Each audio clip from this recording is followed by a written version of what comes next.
Presenting the classics of Sam P. Chaladurai.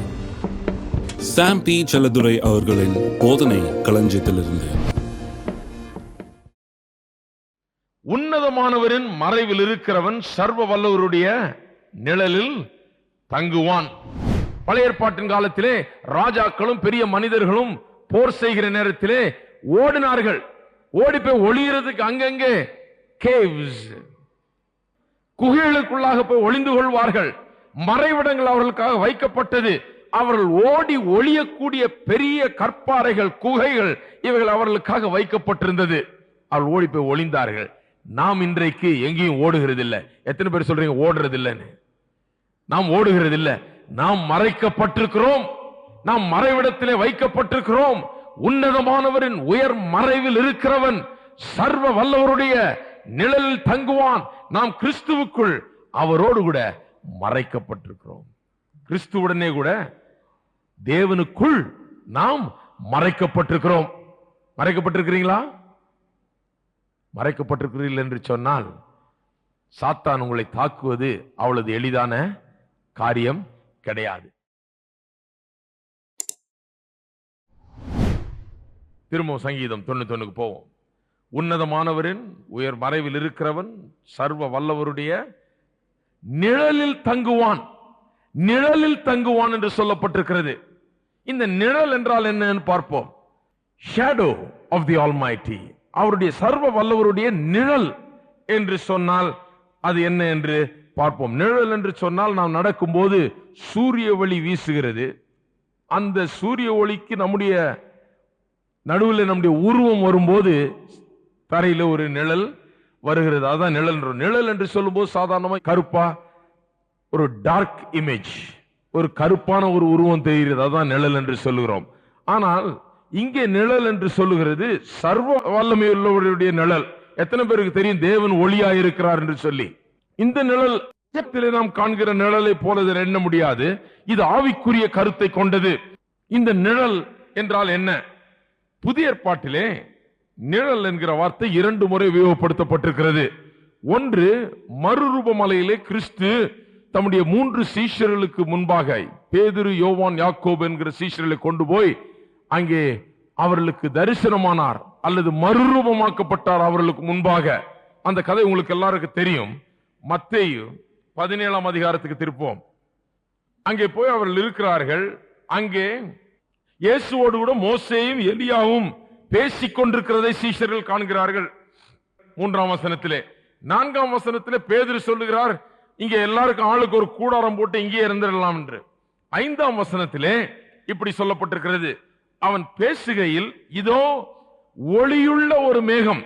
இது இருள் அல்ல, இது டார்க் இமேஜ் அல்ல, ஒளியுள்ள ஒரு மேகம். இந்த நிழல் என்று சொன்னால் அது ஒளியுள்ள ஒரு மேகம் அவர்கள் மேல் நிழலிட்டது. ஒளியுள்ள ஒரு மேகம் அவர்கள் மேல் நிழலிட்டது. அப்பொழுது இவர் என் நேசகுமாரன், இவர் பிரியமாயிருக்கிறேன், இவருக்கு செவி கொடுங்கள் என்று அந்த மேகத்திலிருந்து ஒரு சத்தம் உண்டாயிற்று. இந்த நிழல் என்பது ஒரு மேகம், அவர்கள் மேல் வந்து இறங்கின ஒரு மேகம். அந்த மேகத்திலிருந்து சத்தம் உண்டாகிறது. அந்த நிழல் ஒரு மேகம் என்பதை நாம் இங்கு பார்க்கிறோம். அப்போஸ்தலர் 5ஆம் அதிகாரத்துக்கு திருப்போம். அப்போஸ்தலர் 5ஆம் அதிகாரத்திலே இன்னொரு அருமையான சம்பவத்தை பார்க்கிறோம். பேதுருவின் மூலமாக தேவன் பெரிய அற்புதங்களை செய்கிறார். ஆதி திருச்சபையிலே செய்து கொண்டு வரும்போது பேதுரு அண்டையிலே அநேக வியாதியஸ்தர்களை கொண்டு வருகிறார்கள். அவருடைய நிழலாவது பட்டு அவர்கள் சுகமாக வேண்டும் என்று சொல்லி கொண்டு வருகிறார்கள். இதை குறித்து என்றைக்காவது எண்ணி பார்த்திருக்கிறீர்களா? நான் எத்தனையோ வருஷமா நினைத்ததுண்டு. பேதுரு போயிட்டு இருந்திருப்பாரு, அவருடைய அந்த டார்க் இமேஜ், அவருடைய நிழல் பட்டு தான் ஜனங்கள் சுகமாகிறார்கள் என்று. அந்த ஒரு சரீர பிரகாரமான விதத்திலேயே நான் எண்ணிக் கொண்டிருந்தேன். ஆனால் நன்றாக கவனிப்போம். அப்போஸ்தலர் 5 12 முதல் 16 வசனங்கள். அப்போஸ்தலருடைய கைகளினாலே அநேக அடையாளங்களும் அற்புதங்களும் ஜனங்களுக்குள்ளே செய்யப்பட்டது. எல்லாரும் ஒருமனப்பட்டு சாலமோனுடைய மண்டபத்தில் இருந்தார்கள். மற்றவர்கள் ஒருவரும் அவர்களுடனே சேர துணியவில்லை. ஆகிலும் ஜனங்கள் அவர்களை மேன்மைப்படுத்தினார்கள். திரளான புருஷர்களும் ஸ்திரீகளும் விசுவாசமுள்ளவர்களாகி கர்த்தரிடமாக அதிகமாய் சேர்க்கப்பட்டார்கள். பிணியாடிகளை படுக்கைகளின் மேலும் கட்டில்கள் மேலும் கிடத்தி பேதுரு நடந்து போகையில் அவனுடைய நிழலாகிலும் அவர்கள் சிலர் மேல் படும்படிக்கு அவர்களை வெளியே வீதிகளில் கொண்டு வந்து வைத்தார்கள். சுற்று பட்டணங்களிலிருந்து திரளான ஜனங்கள் பிணியாளிகளையும் ஆஸ்தாவியால் வாதிக்கப்பட்டவர்களையும் எருசலேம் கொண்டு வந்தார்கள். கொண்டு வந்து பேதுருவின் நிழல் படும்படி வைத்தார்கள். அவர்கள் எல்லாரும் குணமாக்கப்பட்டார்கள். வெறும் ஒரு மனுஷனுடைய நிழலால் ஜனங்கள் குணமாக்கப்படவில்லை. பேதுரு சர்வ வல்லமையுள்ளவருடைய அந்த மறைவிடத்திலே தங்குகிற மனுஷன், ரட்சிக்கப்பட்டு பரிசுத்தாவின் அபிஷேகத்தை பெற்று கிறிஸ்துவுக்குள் வாழ்கிற வாழ்க்கையை வாழுகிறவர், கிறிஸ்துவுக்குள்ளாக இருந்து கிறிஸ்துவனுடைய அந்த வல்லமையை உரிந்து கொண்டவர், அந்த மறைவிடத்திலே தங்குகிறவர், வார்த்தையால் நிறைந்திருக்கிறவர். அவர் கிறிஸ்துவுக்குள் இருக்கிறார், கிறிஸ்துவனுடைய வார்த்தை அவருக்குள்ளாக இருக்கிறது. அப்படிப்பட்ட ஒரு அப்போஸ்தலன் கிறிஸ்துவால் நிறைந்திருக்கிறார், கிறிஸ்துவனுடைய வார்த்தை இவருக்குள் இருக்கிறது, இவர் கிறிஸ்துவுக்குள் இருக்கிறார். அப்படிப்பட்டவர் இவர் கிறிஸ்துவுக்குள்ள இருந்து கிறிஸ்துவனுடைய வாழ்க்கை இவருக்குள்ள இருக்கிறபடினாலே இவர் வெளியே நடந்து வரும்போது நிழல் பட்ட போது அவருடைய வெறும் நிழல் அல்ல, அந்த டார்க் இமேஜ் அல்ல, அந்த ஒளி மிகுந்த மேகம், அந்த அபிஷேகம் என்னப்பட்ட காரியம், அந்த சுகமாக்குதலின் அந்த அற்புதமான வல்லமை அவருக்குள்ளாக இருந்தது. ஏன்? அவர் கிறிஸ்துவுக்குள்ள இருந்தார், கிறிஸ்துவனுடைய வார்த்தைகளால் அவர் நிறைந்திருந்தார்.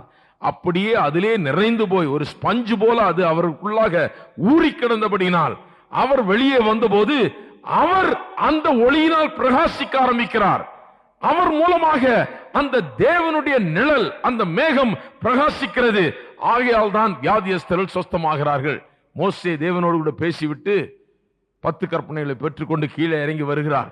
அவருடைய முகத்தை காணக்கூட முடியவில்லை. ஏனென்றால் மகிமை அவ்வளவாக அவர் மீது, அந்த மகிமை, தேவனுடைய மகிமை இருந்தது. எத்தனை பேர் நினைக்கிறீங்க ஒரு மனுஷன் தேவனோடு கூட அவ்வளவாக ஐக்கியம் கொண்டு அவரோடு கூட இருக்கும்போது தேவனுடைய மகிமை, தேவனுடைய அந்த அபிஷேகம் அந்த மனுஷனுக்குள்ளாக வந்து இறங்குகிறது என்று எத்தனை பேர் நினைக்கிறீங்க?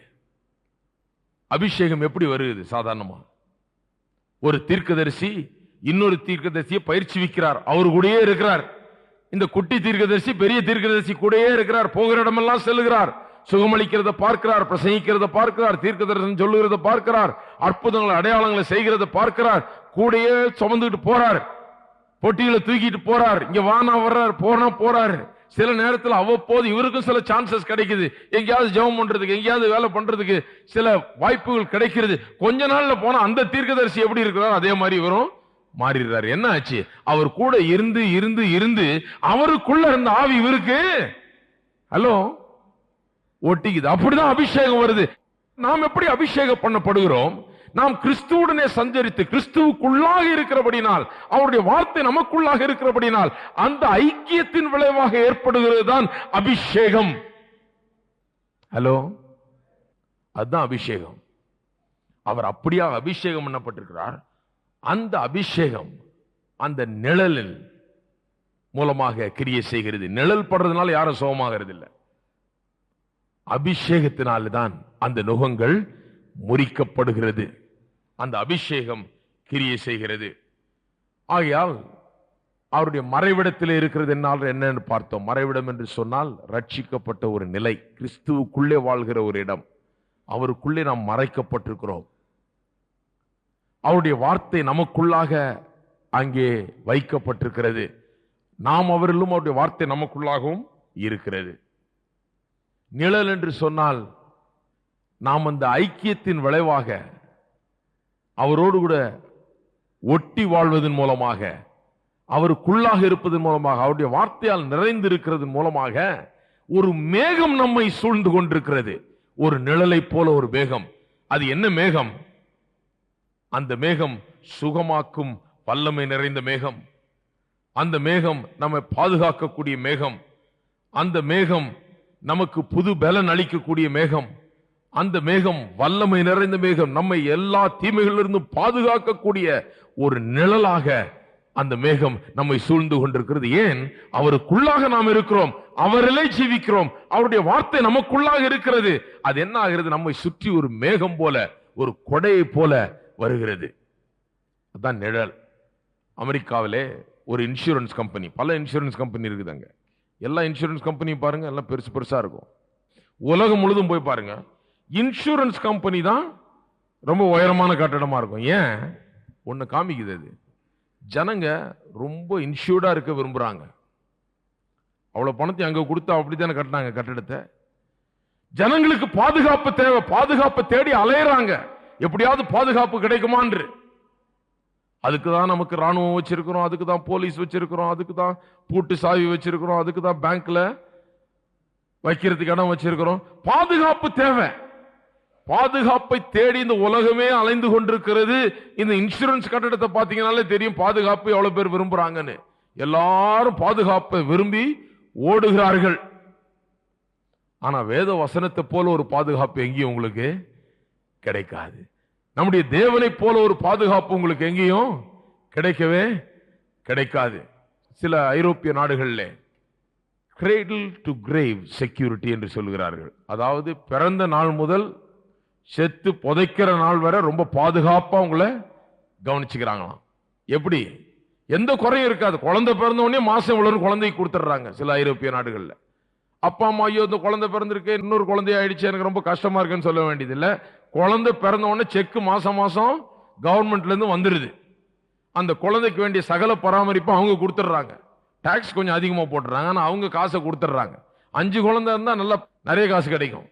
அங்க யாரும் குழந்தைய பெத்துக்க மாட்டாங்க. குழந்தைய பெத்துக்குங்க, நாங்க தர்றோம்ன்றாங்க, காசு நாங்க தர்றோம், நீங்க பெத்துக்குங்கன்றாங்க. பிறந்த நாள்ல இருந்து சாகிற நாள் வரைக்கும் நாங்க பாத்துக்கிறோம், ஒரு குறையும் வராதுன்றாங்க. அவங்களுக்கு பாதுகாப்பு, ஆஸ்பத்திரி, அது இது, சிறந்த மருந்துகள், சிறந்த சிகிச்சைகள், சிறந்த படிப்பு, சிறந்த எல்லாம் இருக்குது, சிறந்த வீடுகள் எல்லாம் இருக்க முடியும். முக்கியமா அந்த ஸ்வீடன், டென்மார்க் என்கிற 2 நாடுகள்ல ரொம்ப அதிகமா உண்டு. ஒரு மனுஷன் பிறந்துட்டானா அவனுக்கு எந்த குறையுமே இருக்காது. அவன் சாகிற வரைக்கும் பத்திரமா கொண்டு போய் அவனுக்கு குளியல் இறக்கிட்டு வருவாங்களே ஒழிய அவனுக்கு எந்த குறையுமே இருக்காம பாத்துக்குவாங்க.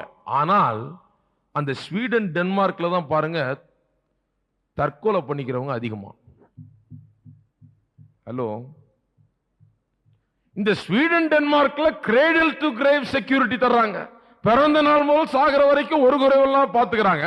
ஆனா உலகத்திலேயே இருக்கிற நாடுகள்ல அந்த 2 நாடுகள்ல தான் தற்கொலை பண்ணிக்கிறவன் அதிகம். இதுல இருந்து என்ன செக்யூரிட்டி இருக்குது?